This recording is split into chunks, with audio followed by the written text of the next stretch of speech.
Imagine, cher ami, la nuit est tombée, plus lourde que tu ne l'avais jamais ressentie. Le jour s'est éteint derrière les collines, et avec lui s'est éteinte ta certitude. Le sentier que tu suivais encore avec confiance il y a quelques heures s'efface peu à peu sous tes pieds.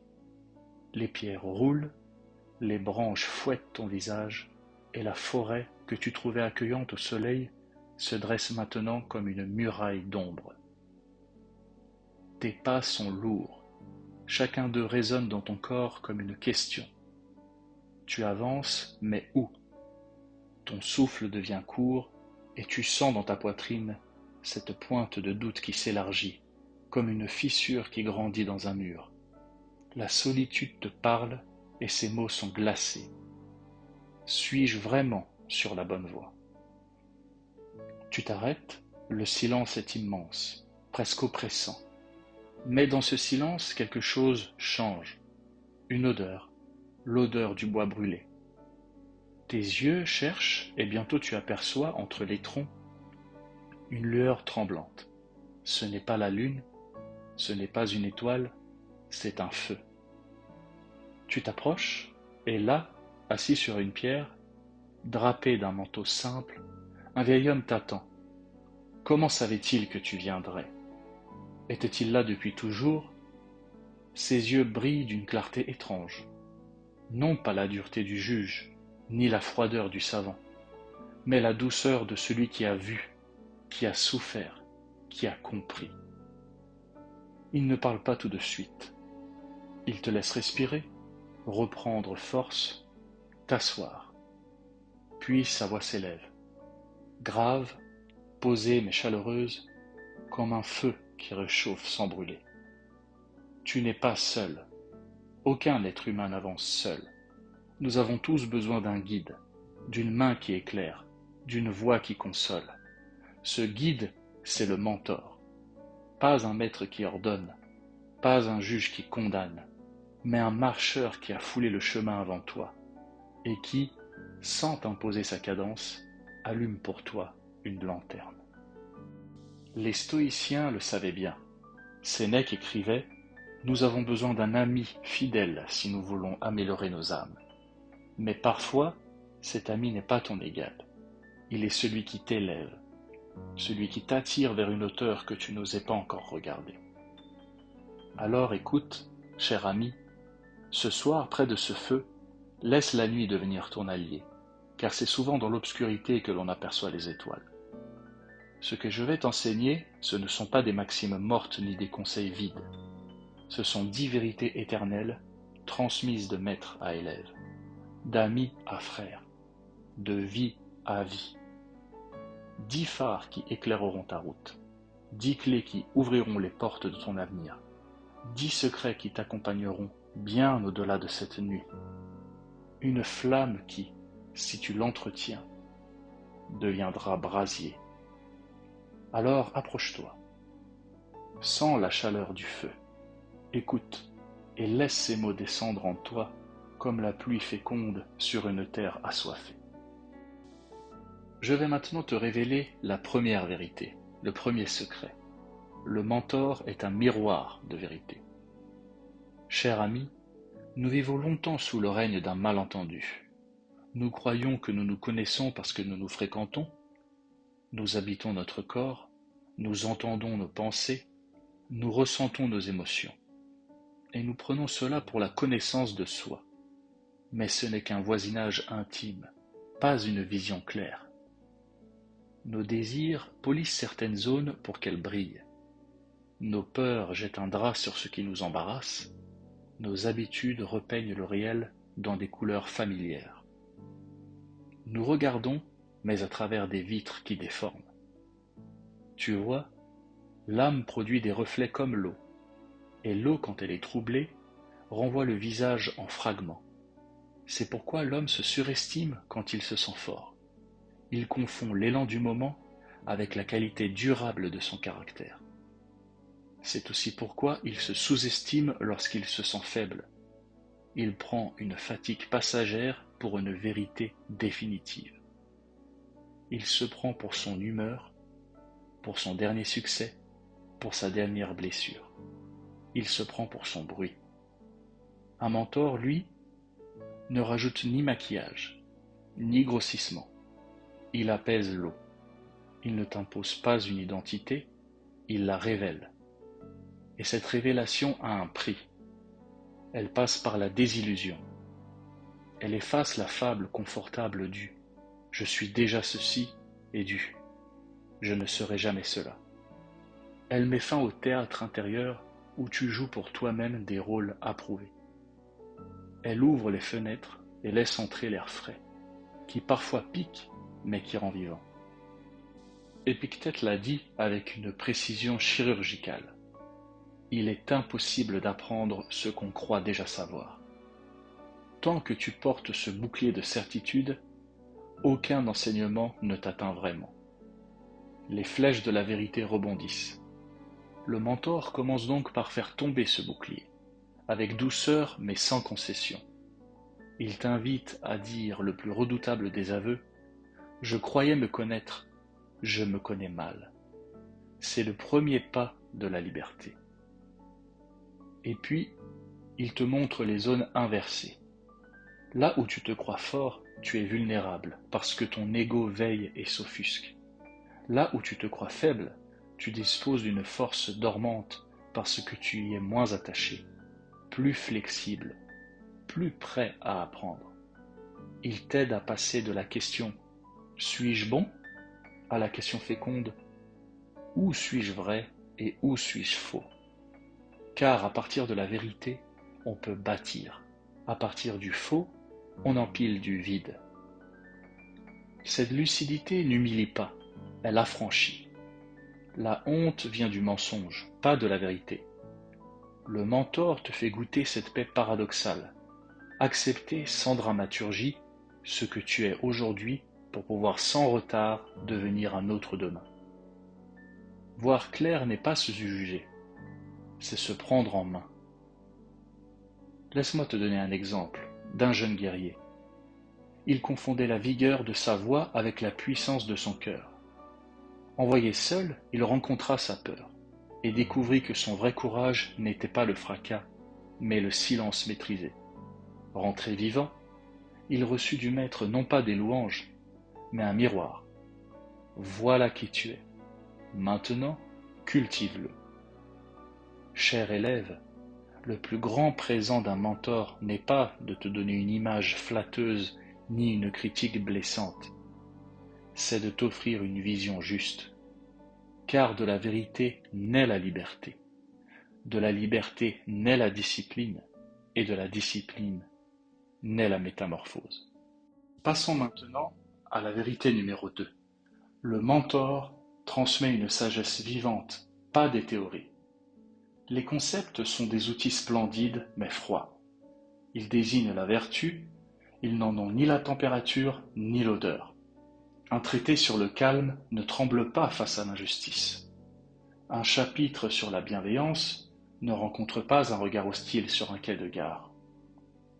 Les notions ne suffisent pas à te porter au moment de la bascule. Quand le cœur s'emballe, quand la bouche s'assèche, quand l'orgueil réclame vengeance.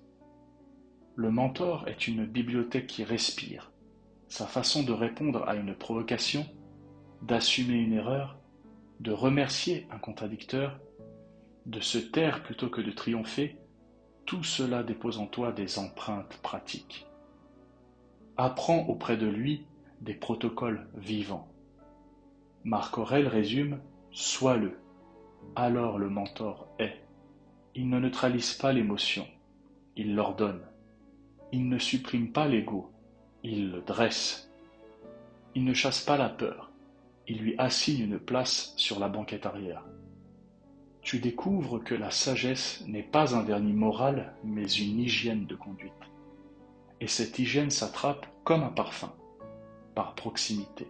C'est pourquoi la compagnie forme. Longtemps tu imiteras sans t'en rendre compte. Sa respiration avant de parler, sa manière de poser une question au lieu d'asséner, sa façon d'écouter jusqu'au bout. Puis un jour, ce qui était imitation devient tienne. Non pas parce que tu as mémorisé une règle, mais parce que ton air intérieur a changé. Laisse-moi te donner l'exemple de Socrate. Pieds nus, il ne prêchait pas la liberté. Il vivait de telle sorte que ni l'argent, ni l'opinion, ni la menace ne la lui ravissaient. Ceux qui s'asseyaient près de lui sentaient leur propre vie se redresser. Platon écrira « Je n'ai jamais vu un homme plus libre ». Voilà la pédagogie des présences. Elle libère. Cher élève, retiens-le. Les mots pâlissent, mais une vie cohérente éclaire longtemps, après que la voix s'est tue. Cherche moins des discours et davantage des existences à fréquenter. La troisième vérité, quant à elle, montre que le mentor protège ton énergie et ton esprit. Ton temps est le récipient de ta destinée. Ton énergie en est l'eau vive. Perds l'eau, le vase ne sert à rien. Nous croyons manquer d'heures, en vérité, nous manquons de priorité. Nous greffons à nos journées des branches qui vampirisent la sève. Polémiques inutiles, notifications voraces, engagements pris pour paraître, tâches acceptées par peur de déplaire. Le soir, loquet tiré, il ne reste que la fatigue et le flou. Le mentor arrive avec un sécateur et une boussole. Il taille et il oriente. Il te met face à la mathématique du sens. Chaque oui a un coup en non. Dire oui à tout, c'est trahir l'essentiel. Dire non à l'inutile, c'est honorer ce que tu as choisi. Ta vie devient un foyer, moins de fumée, plus de flamme, et l'esprit se clarifie. Sénèque nous prévient. Le gaspillage ne fait pas de bruit. On n'entend pas les heures s'évaporer. On ne voit pas les forces s'étioler. D'où la nécessité d'un gardien, non pas un gendarme, mais un frère d'armes, qui te rappelle doucement « À quoi t'engages-tu vraiment ? Qu'est-ce qui mérite ta vigueur ?» À force de ces rappels, une paix étrange s'installe, la paix des vies unifiées. Connais-tu cette histoire d'un jeune entrepreneur qui voulait lancer 10 projets différents à la fois? Une boutique en ligne, un restaurant, une application, un livre, un podcast, etc. Il croyait que plus il lançait d'idées, plus il aurait de chances de réussir. Mais il s'éparpillait, perdait du temps et de l'énergie, et rien n'aboutissait vraiment. Son mentor lui dit alors « Si tu allumes 10 feux, tu n'auras que des étincelles. Mais si tu te concentres sur un seul feu, tu auras une vraie flamme. » Le jeune homme écouta, il abandonna ses projets secondaires et se concentra sur un seul. 1 an plus tard, ce projet devint solide et d'autres vinrent en bénéficier. Cher élève, ton attention est ton or. Si tu l'enterres dans 1000 terrains vagues, elle ne te nourrira jamais. Si tu l'investis dans l'essentiel, elle te fécondera. En vérité, numéro 4, le mentor accélère ton chemin. Marcher seul n'est pas un tort, mais c'est souvent trop long. Les erreurs formatrices, il faut les vivre. Les impasses stériles, on peut les éviter. Un mentor ne te porte pas, il t'épargne des kilomètres stupides. Il reconnaît les mirages, le projet brillant mais creux, la relation flatteuse mais toxique, l'obsession héroïque mais vaine. Il te transmet une cartographie gagnée au prix de ses propres heures. Tu profites de ses cicatrices et tu en auras assez des tiennes pour apprendre, rassure-toi. Il n'y a pas que le gain de temps, il y a le gain d'âme. Moins d'amertume, moins de rancune contre la vie, moins de cynisme. Quand quelqu'un t'a signalé l'ornière que tu allais prendre, tu chutes moins lourd, tu te relèves plus prompte, tu gardes ta tendresse. L'accélération n'est pas seulement chronologique, elle est spirituelle. Épictète dit « L'adversité révèle, oui, mais autant que possible, que l'adversité éduque au lieu de broyer. Le mentor calibre l'épreuve, assez rude pour tremper, pas assez absurde pour casser. C'est l'art du forgeron, le feu juste, le martelage juste, le refroidissement juste. Tu deviens utile à toi-même et aux autres plutôt, et mieux. Laisse-moi te conter l'exemple d'Alexandre et d'Aristote. Sans Aristote, Alexandre eût été puissant. Avec Aristote, il devint civilisateur. Le mentor n'a pas fait à sa place. Il a élargi ses horizons, calibré ses choix, humanisé sa conquête. Le temps gagné n'est pas un raccourci, c'est un chemin rendu viable. Cher élève, la nuit a ses routes. Cherche celle que l'expérience a déjà balisée. Tu iras plus loin, non pas parce qu'on t'a porté, mais parce que l'on t'a évité l'inutile.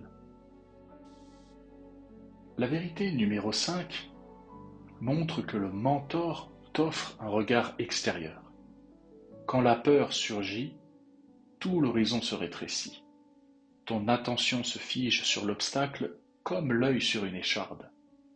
Le monde devient une seule chose, l'examen, la rupture, la dette, la honte, peu importe.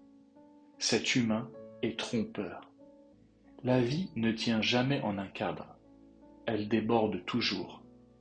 Le mentor, c'est celui qui te prend doucement par les épaules et te déplace de quelques mètres.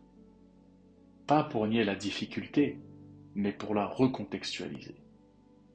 Il te prête l'outil le plus précieux, la distance juste. Pas l'éloignement qui fuit, pas la fusion qui noie, la distance qui fait sens. De là, tu vois nombre de choses que l'angoisse t'interdisait. L'issue latérale, l'aide disponible, la marge de manœuvre, le temps réellement nécessaire, la part qui dépend de toi et celle qu'il faudra accepter. Marc Aurèle l'énonce. Ce que nous voyons est perspective. Changer d'altitude, c'est changer de destin. Ce regard extérieur n'est pas une assurance magique, c'est une hygiène. Avec lui, tu apprends à te faire observateur de tes propres drames. Si je n'étais pas moi, que verrais-je? Si j'étais mon ami, que me dirais-je? Peu à peu, tu deviens ton propre mentorat d'urgence. Et c'est là une grande victoire du mentor, te rendre autonome. Prenons exemple sur l'étudiant en médecine. Il confondait un rite de passage avec un verdict de vie. Si j'échoue, c'est fini. Non, tu n'étudies pas pour une note, mais pour sauver des vies. D'un coup, le gouffre redevient un gué. La peur subsiste, mais elle s'ajuste. Cher élève, quand ton regard se rétrécit jusqu'à confondre une porte avec un mur, demande des yeux plus hauts, tu verras le passage. Vérité numéro 6. Le mentor développe ton courage. Cher ami, la vie est un fleuve, parfois paisible, parfois torrent furieux. On s'y jette avec entrain quand l'eau est claire, mais on hésite quand elle gronde. Et pourtant, nul ne peut construire une existence digne en restant toujours sur la rive. Le courage, ce n'est pas ignorer la peur, mais accepter de nager avec elle comme compagne inévitable. Le mentor n'est pas celui qui te dit « n'aie pas peur ». Il est celui qui t'accompagne et murmure « tu as peur, c'est normal. Continue quand même ». Sa force est d'avoir déjà traversé. Quand tu le vois avancer malgré sa propre crainte, malgré ses cicatrices encore visibles, tu comprends que la peur n'est pas une barrière, mais une passerelle fragile. Sénèque l'avait dit, « Le feu éprouve l'or, l'épreuve éprouve les braves. » La peur est ce feu. Elle révèle ce que tu caches. Elle ronge ce qui est superficiel. Elle trempe ce qui est solide. Mais seule, cette épreuve peut te briser. Avec un mentor, elle te sculpte. Il t'enseigne à respirer dans la tourmente, à accueillir le vertige au lieu de le fuir, à faire de ton tremblement un allié. Car celui qui tremble sait qu'il vit. Et tu découvres que le courage n'est pas héroïsme flamboyant. Il est constance discrète. Marcher malgré la pluie, se lever malgré la douleur, sourire malgré l'incertitude. Connais-tu cette histoire de l'athlète tombé? Il s'élança, chuta lourdement, sous les rires cruels de la foule. Son ego brisé voulait abandonner. Son mentor, au lieu de minimiser, posa sa main et dit : « La défaite d'aujourd'hui sera la victoire de demain. Tu n'as pas perdu, tu as appris. » Le jeune reprit la course. Quelques années plus tard, il gagna. Mais son vrai triomphe avait eu lieu bien avant, le jour où il s'était relevé. Cher élève, le courage n'est pas de ne jamais tomber. Le courage, c'est de faire de chaque chute une genèse, de chaque cicatrice une médaille invisible, et de chaque défaite un tremplin vers demain. Comme vérité numéro 7, le mentor t'enseigne l'humilité. Cher ami, l'orgueil est une forteresse splendide mais sans porte. Celui qui s'y enferme s'y croit invincible. En vérité, il est prisonnier. Car l'orgueil ferme l'esprit, scelle les oreilles, bouche la bouche. Quand tu crois tout savoir, tu n'apprends plus. Quand tu crois être arrivé, tu cesses de marcher. Le mentor est l'architecte qui entr'ouvre une brèche dans cette forteresse, non pour la raser, mais pour y tracer une porte.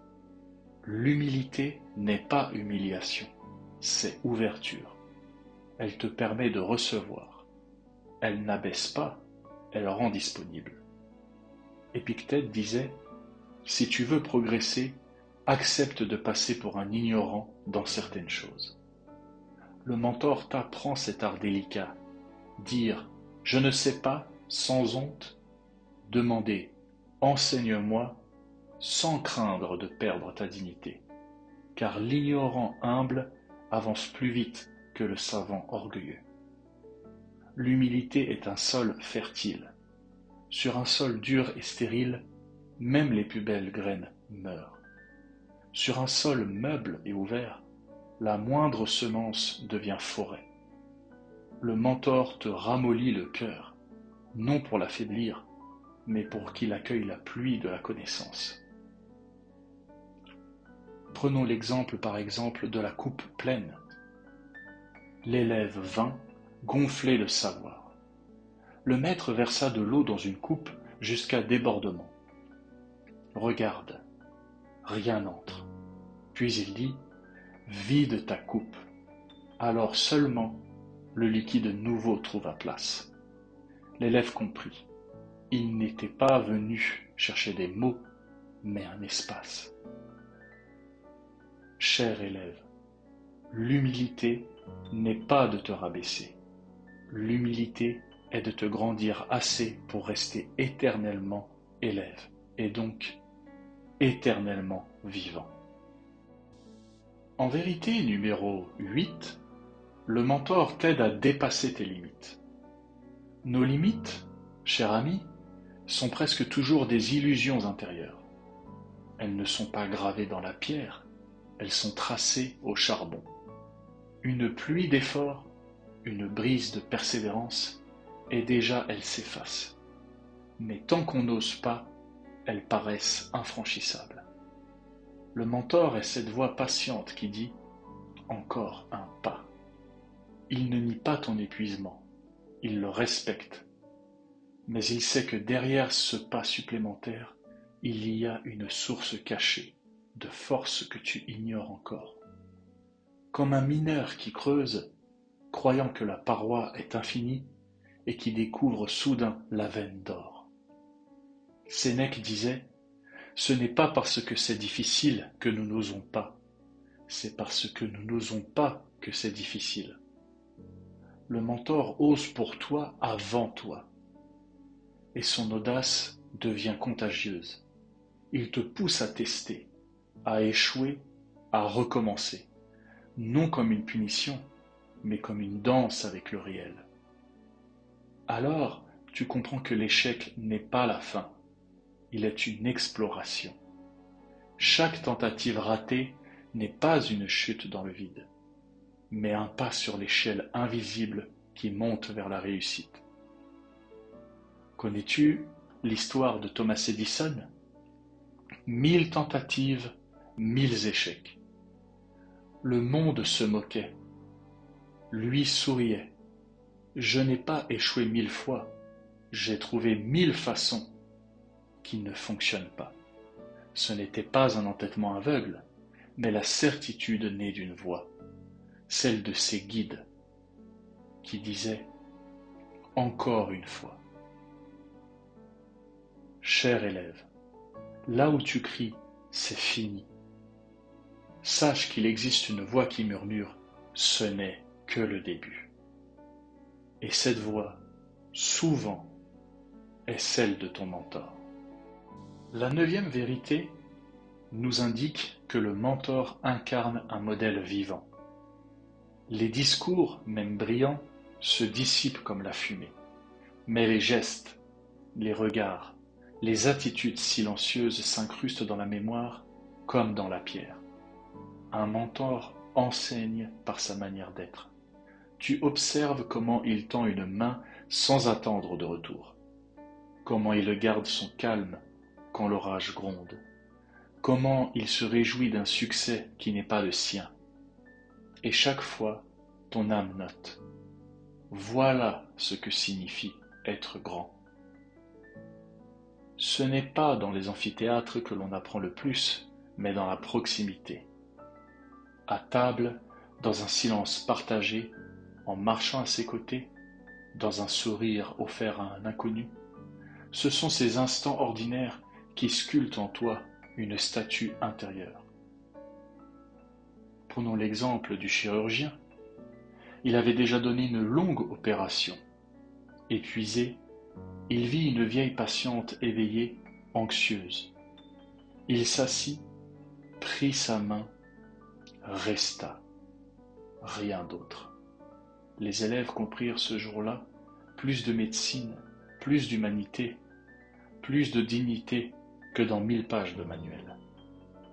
Cher élève, les mots passent, les doctrines vieillissent, mais une vie alignée devient une empreinte éternelle. Passons maintenant au 10e et dernier secret, la dernière vérité.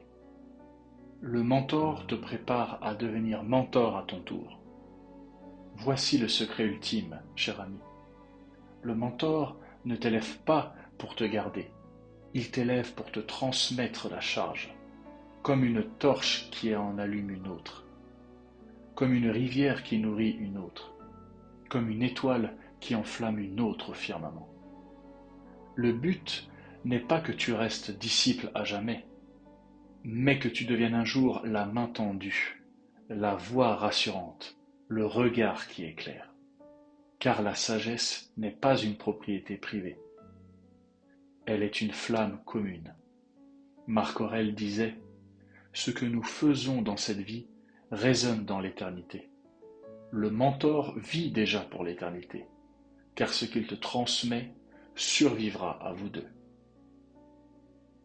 Sénèque et Lucilius en sont le parfait exemple. Ces lettres n'étaient que des mots intimes, adressés à un seul ami. Mais elles ont traversé les siècles, inspirant des millions d'âmes. Voilà le mystère du mentorat. Ce qui passe d'un cœur à un autre peut devenir une lumière pour l'humanité entière. Cher élève, un jour ce sera toi. Toi la main. Toi la voix. Toi la lumière. Car ainsi tourne la roue de la sagesse, de disciple à guide, d'élève un mentor. En conclusion, comme mot de la fin, souviens-toi, cher ami, un mentor n'est pas un maître qui écrase, ni un serviteur qui obéit.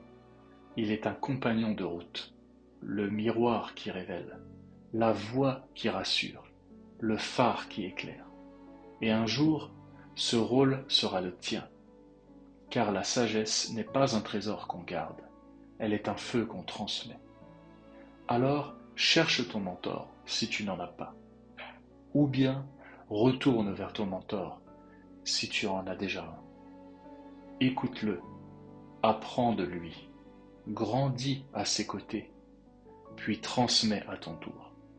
Car les âmes ne s'élèvent pas seules, elles s'élèvent ensemble, liées dans une chaîne de lumière qui traverse les siècles.